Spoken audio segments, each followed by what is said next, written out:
Yo! What's up mga kuys? For today's video, andito tayo ngayon sa Ayala Malls, Manila Bay para umattend ng meeting for opening ng Bosmel Custom Seat Taytay Branch.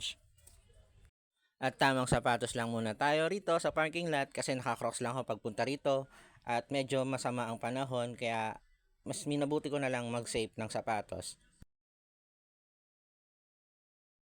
Tamang wisik na rin ng pabango para hindi mangamoy kalsada.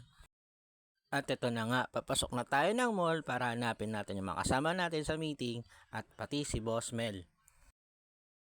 Kasama ko na nga pala ang ibang BMRC, sila kasi ang na-assign para mag-decorate ng shop. At habang hinintay namin ang update ni Boss kung saan ang meeting place. At tinupad na naman ni Boss Mel yung pangarap ko makapunta sa Japan. Pero dito lang muna kami sa Japan Fudo Street Restaurant magmi-meeting. At pagkapasok nga pala ng restaurant, nagsimula agad i-discuss ni Boss Mel kung anong ganap na mangyayari sa Boss Mel Custom Seat Taytay Opening Shop. Pagkatapos mag-discuss ni Boss Mel, ayan nagaya na si Boss na kumain na. Grabe ang sasarap ng mga pagkain dito.